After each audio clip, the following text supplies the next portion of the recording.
Hello everyone, welcome to Krishna coaching centre class 11th geography. और यहाँ पे हमारा शुरू हो रहा है chapter number 4, that is distribution of oceans and continents. तो इसका सिंपल क्या मतलब है कि जो हमारा पूरा अर्थ है, जो हम उसको आज देखते हैं, ज़रूरी नहीं है कि बहुत समय पहले, बहुत सालों पहले भी वो सेम ही रहा हो। वो कुछ अलग तरीके का भी हो सकता था, इनफैक्ट था। अब देखिए, पहले क्या हुआ करता था कि सब चीज़ें जो इनिशियली आपका फेस था, इनिशियल फेस में हम क्या बोलते हैं कि जो पूरा अर्थ है ना, मान लो अगर ये पूरा अर्थ है तो इसमें एक होता था सुपर कॉन्टिनेंट जहाँ पे ये सारी लैंड हुआ करती थी, और ये जो बाकी सारी जगह थी ये क्या हुआ करता था, ये वाटर। तो ये जो सुपर कॉन्टिनेंट था इसको बोलते थे हम पेंजिया, PANGEA। और ये जो आपका सुपर वाटर था या जो सारा मेगा ओशन था इसको बोलते थे हम पैंथेलेसा, PANTHALASA। फिर बाद में क्या हुआ कि ये जो हमारा सुपर कॉन्टिनेंट था, ड्यू टू सम फोर्स ये क्या हो गया, ये ब्रेक हो गया। और ब्रेक होके ये आज के जो 7 कॉन्टिनेंट्स हैं वो बन गया था। तो ये सारी कैसे थ्योरी है, ये ब्रेक हुआ कैसे, क्यों, और इसके जो सबूत हैं वो क्या क्या हैं, ये हम इस चैप्टर में देखने वाले हैं। सो प्रीवियस चैप्टर में आपने देखा कि किस तरीके से हमारा इंटीरियर ऑफ द अर्थ है। वर्ल्ड मैप से आप ऑलरेडी फैमिलियर होंगे। सो इसमें सिंपल हम क्या देखने वाले हैं कि पहली थ्योरी जो हमारे पास आती है वो आती है कॉन्टिनेंटल ड्रिफ्ट थ्योरी। इसमें ये है कि अगर आप जो कोस्ट लाइन है अटलांटिक ओशन की, या जो सबकी शेप है उसको अगर आप ऑब्जर्व करेंगे तो you will be surprise by the symmetry of the coast line. No wonder many scientists thought of the similarity and considered possibility of the two Americas, Europe and Africa, be once joined together. From the known records of the history of science, Abraham Abraham Ortelius, a Dutch map maker who first proposed such a possibility in early 1596, then Antonio Pellegrini drew a map showing 3 continents together, and it was Alfred Wegener who put forth a comprehensive alignment form of continental drift theory।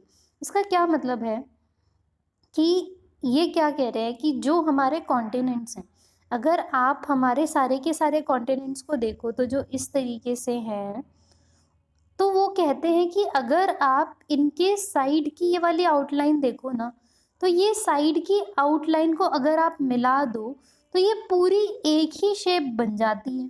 तो इसका simple क्या मतलब है कि सारे continent पहले एक साथ टुगेदर रहे होंगे, बाद में ये किसी रीज़न से अलग हो गए होंगे।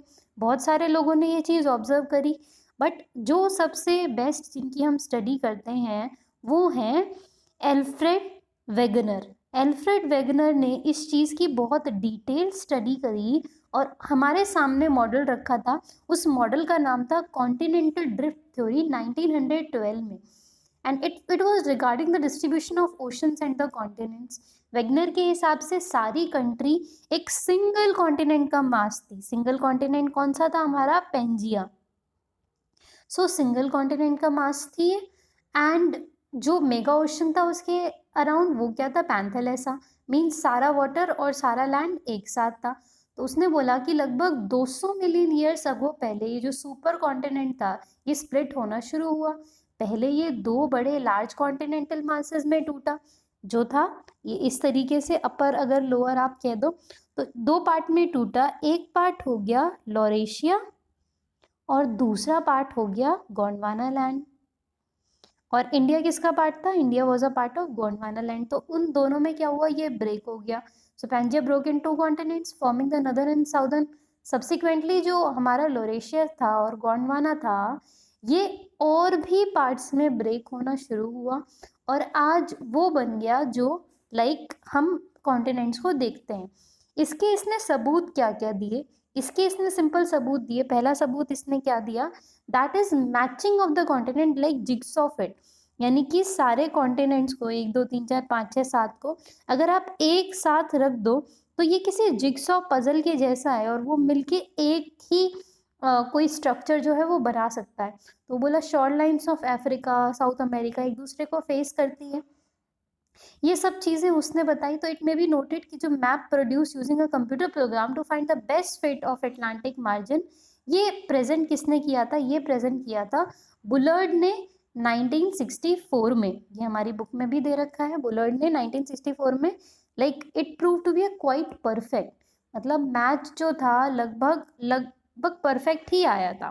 तो इसने ये बात करी इन्होंने। ये देखिए Laurasia, Gondwana and matching of continent, jigsaw fit. फिर आता है rocks of same age across the oceans.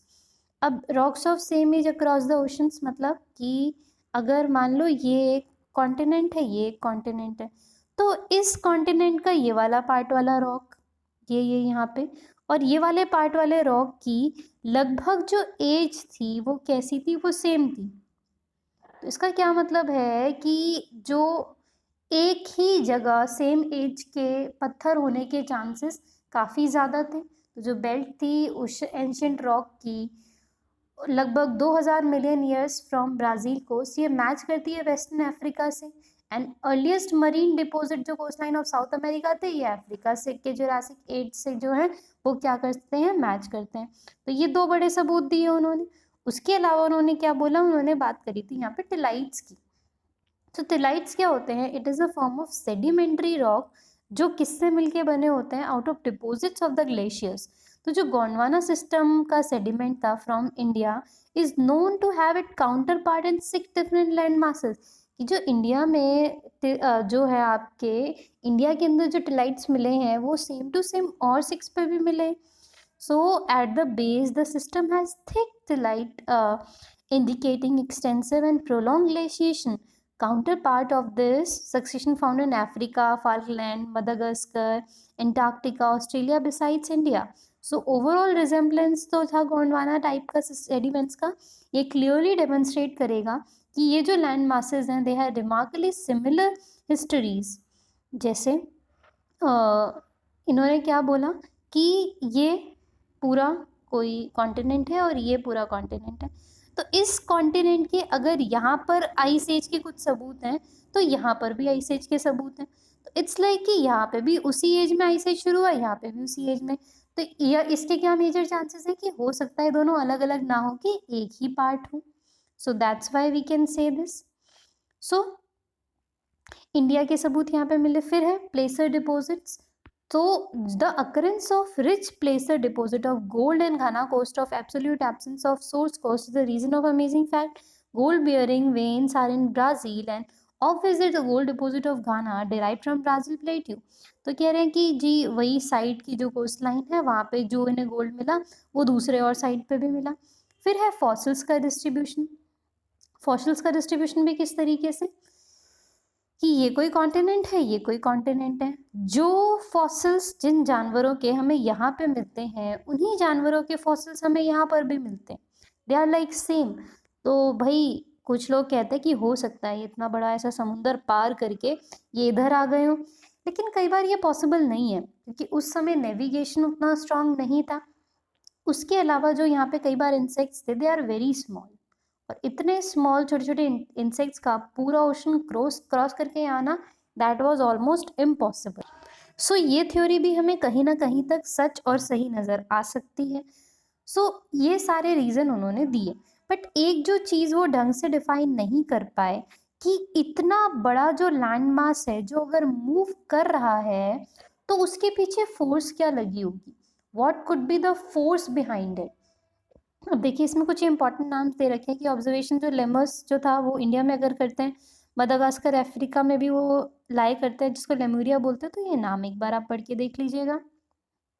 So problem was what was the force for drifting. ऐसी क्या ताकत थी जिसने मूव कर दिया पूरे के पूरे इतने बड़े लैंड पार्ट को। तो वेगनर ने क्या सजेस्ट किया कि इसके पीछे हो सकता है कोई पोल फ्लिंग हो या कोई टाइडल फोर्स हो। अब पोल फ्लिंग फोर्स कौन सा होता है? जो अर्थ के रोटेशन में मदद करता है। तो वो पोलर फ्लिंग फोर्स का उसने बोला एग्जाम्पल।